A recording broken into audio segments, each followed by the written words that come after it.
पूजा पाठ, कर्मकांड, ज्योतिष सीखने एवं सनातन धर्म से संबंधित वास्तु शास्त्र, जंत्र मंत्र, तंत्र, शास्त्रोक्त ज्ञान प्राप्त करने के लिए जुड़े हमारे इस चैनल से।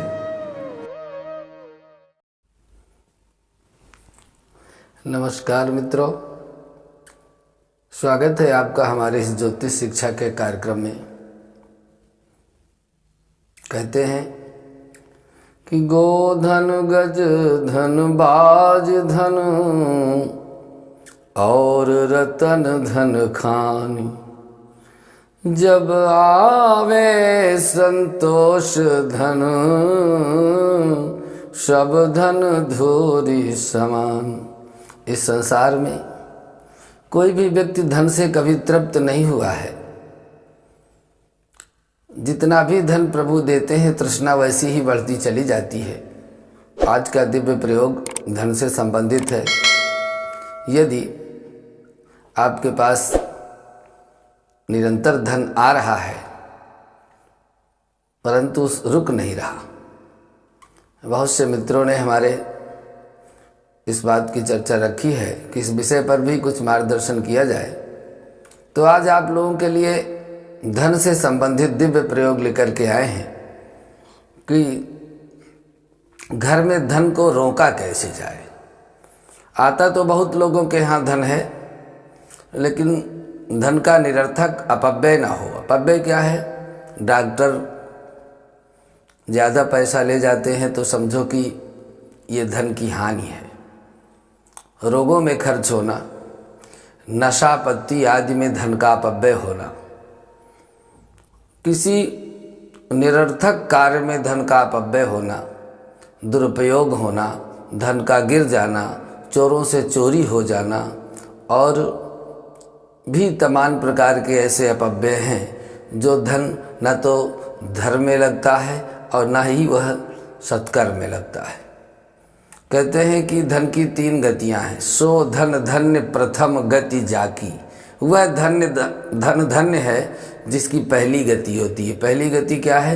कि जो धन पराक्रम और पुरुषार्थ से कमाया जाए उसका 10वां भाग दान में, धर्म में, कर्म में, कन्याओं के विवाह में खर्च किया जाए तो वह जो अवशेष धन है वह शुद्ध और पवित्र हो जाएगा।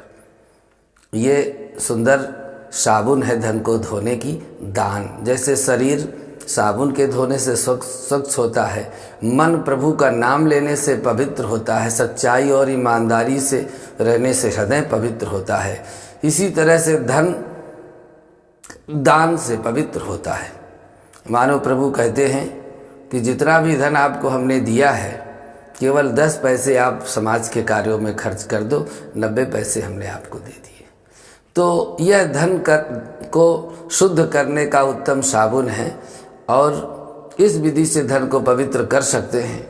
कमाया हुआ धन कमा करके लाया जाए और घर में जो भी कन्या हो उसके हाथ में धन पहले दिया जाए, फिर वह कन्या अपनी माँ को या अपने पिता को, अपनी दादी को, जिसको देना चाहे वह दे दे। लेकिन जो भी धन बाहर से आए वो पहले घर में जो भी कन्या हो उसके हाथ में धन दिया जाए तो निरंतर वह धन बढ़ता रहेगा। यह अनुभूत प्रयोग है। इसको आप भी प्रयोग करेंगे तो निश्चित रूप से आपके धन धान में वृद्धि होगी और धन निरर्थक नहीं जाएगा। वृद्धि तो होगी, उसकी पवित्रता भी उसकी बढ़ेगी। दूसरा यह है कि जंगल में कभी आप घूमने जाइए और आपको कभी नकुल मिल जाए, नेवला आपको दिखाई दे तो उसके पीछे नहीं जाना है, आप उसको छोड़ दीजिए। लेकिन जहाँ से नेवला निकला है उसकी थोड़ी सी धूल पंजों की ले आइए और उसको एक कपड़े में पोटली बना करके धन रखने के स्थान में उस धूल को रख देंगे तो भी धन का अपव्यय नहीं होता है। जिस कुत्ते ने अकेले अपनी माँ से जन्म लिया हो, वैसे तो प्रायः 4 या 3 या 2 ही कुत्ते एक साथ पैदा होते हैं एक माँ से, लेकिन जिस माँ ने केवल एक पुरुष जाति के कुत्ते को जन्म दिया हो, आप देखते रहिए और उस पिल्ले को, उस कुत्ते को पाल लीजिए लेकर के। घर के अंदर ना रहे वो, घर के बाहर रखिए उसको। कुत्ता घर के अंदर नहीं रखा जाता है। कुत्ता घर से बाहर रखने की वस्तु है। उसको खिलाइए पिलाइए, खूब अच्छा से उससे रहने का इंतजाम करिए, लेकिन घर के भीतर यदि प्रवेश करेगा तो परेशानी में आप पड़ जाएंगे।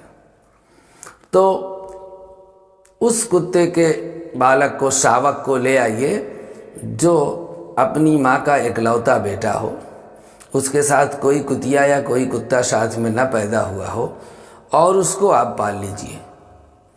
तो निश्चित रूप से भगवान भैरव की प्रसन्नता आपके परिवार में हो जाएगी। धन का अपव्यय आपका बंद हो जाएगा, धन की हानि नहीं होगी और धन गलत रास्तों से नहीं जाएगा। यह भी एक अनुभूत प्रयोग है और इस प्रयोग को करने के बाद आप अपने घर में सुख और शांति का अनुभव करेंगे। चौथा प्रयोग आपको देते हैं काले तिल। काले तिल आप लाइए और लेकर के रोज नित्य प्रति पूजन और स्नान ध्यान नित्य कर्म करने के बाद जब सूर्य भगवान को जल दे दीजिए, उसके उपरांत थोड़े से काले तिल, एक मुट्ठी पूरा नाप के लीजिए और अपने छत में बिखेर दीजिए। काले तिल अच्छी जगह में, साफ जगह में, जहाँ पर पशु पक्षी जो चिड़िया आदि चुनती हैं उनके लिए डाल दीजिए। उसी दिन से आपके धन की बरकत होनी शुरू हो जाएगी। ये भी अनुभूत प्रयोग है। इसको भी आप करेंगे तो आप निश्चित रूप से उसी दिन से आपकी व्याधियाँ, आपके रोग, आपकी परेशानियाँ परिवार में कम होने लगेंगी। पांचवा एक बहुत श्रेष्ठ प्रयोग है, इसको भी आप कर सकते हैं। एक नारियल लाइए, गरी का गोला, जो जिसमें खोपड़ी नहीं होती, वह नारियल लाइए, अर्थात गोला गरी लाइए, और 5 प्रकार के अनाज, कौन कौन से, कोई भी 5 प्रकार के, गेहूँ, चना, जौ और क्या कहते हैं मक्का, इस तरह से कोई भी 5 प्रकार के अनाज ले आइए। उनको पीस करके एक में महीन कर लीजिए और खुरदुरा दानेदार बना करके उस नारियल में भर दीजिए और थोड़ा से चीनी और घी भी डाल दीजिए। उसे भर करके शनिवार के दिन सायंकाल किसी भी पीपल के वृक्ष में जाइए, जहाँ पर भगवान के परिसर में जो पीपल हो, जहाँ पूजा पाठ होती हो, उस स्थान के पीपल में जाइए और थोड़ा से गड्ढा करिए जिस पे नारियल का मुंह ऊपर खुला रहे, और उस मुंह को चाकू से काट दीजिए जिससे छोटा से छेद बन जाए, और उस नारियल को ज़मीन में गाड़ करके पीपल के पास और मुख में वो कटा हुआ ढक्कन रख दीजिए। जल चढ़ाइए, एक दीपक वहाँ पे जला दीजिए 4 मुंह का, जिससे कि आपके परिवार का दुख दारिद्र जलकर भस्म हो जाए। और उस पीपल के 5, 7, 11 परिक्रमा करिए और पीछे मुड़ के न देखिए, चले आइए। यह प्रयोग लगातार करने से शनिवार घर में जो बीमारियां हैं, जो परेशानियां हैं, जो रोग हैं, जो ग्रहों की अनिष्टता है, जो दुख और दारिद्र है, वह आपका निश्चित रूप से कम हो जाएगा। इसमें कोई संदेह नहीं है, लगातार करना पड़ता है। श्रद्धा और विश्वास ये फलदायी है। यदि विश्वास नहीं है आपको इन सब कार्यों में तो फिर आप न करिए, आपको कोई लाभ होने वाला नहीं। पर कहते हैं कि भवानी शंकरो वंदे श्रद्धा विश्वास रूपिणो। भगवान शिव और पार्वती श्रद्धा और विश्वास के प्रतिमूर्ति हैं। यदि आपको इन बातों पर पूरा विश्वास है तो आपको इससे अवश्य ही लाभ मिलेगा। थोड़ा समय लग सकता है। 6वां प्रयोग आप सुनिए, बहुत श्रेष्ठ, बहुत कल्याणकारी प्रयोग है।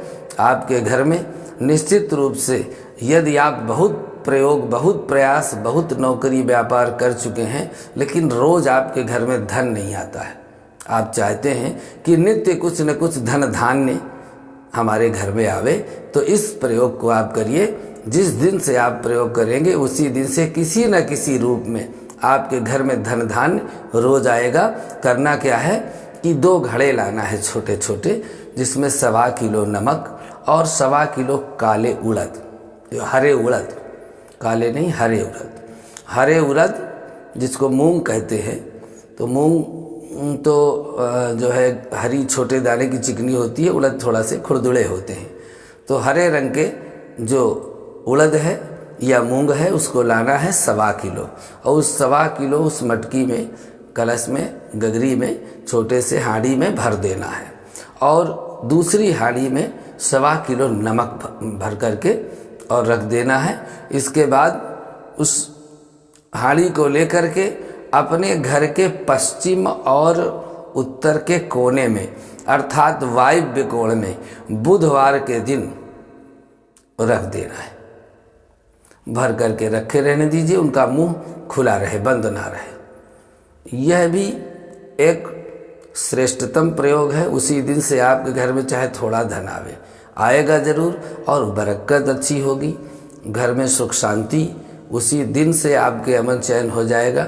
यह 6 प्रयोग हमने आपको अत्यधिक मूल्यवान प्रयोग दिए हैं, और इन प्रयोगों से आपके जीवन में श्रेष्ठ सुख शांति का प्रभाव बढ़ेगा। बाकी तो आपने सुना होगा कि गोधन, गजधन, बाजधन और रतन धन खान, 4 ही धन आपने लोगों ने बस यही मान रखे हैं कि संसार में 4 ही प्रकार के धन होते हैं, गोधन, गजधन, बाजधन और रतन धन। लेकिन ये 4 नहीं होते, 5 होते हैं। कौन से? जब आवे संतोष धन। यदि संतोष रूपी धन आपके जीवन में, आपके मन में, आपके हृदय में नहीं आया तो ये 4 प्रकार के धन कितने भी आ जाएं, लेकिन कभी आप तृप्त नहीं होंगे। इसलिए जब आवे संतोष धन तो सब धन धूरि समान। जब संतोष हृदय में आ जाता है कि प्रभु ने तो हमको बहुत दिया है, हम तो झोपड़ी में रहने वाले मनुष्य हैं, आज महलों में जैसा रहन सहन हमारा हो गया है, तो ये परमात्मा की कृपा नहीं तो किसकी है? इस दिव्य प्रयोग को संतोष रूपी धन के साथ आप अपने हृदय में धारण करें। आपके जीवन में, आपके परिवार में सुख शांति सदैव बनी रहे। आज के लिए बस इतना ही। अगले भाग में पुनः आपसे मिलते हैं। नमस्कार।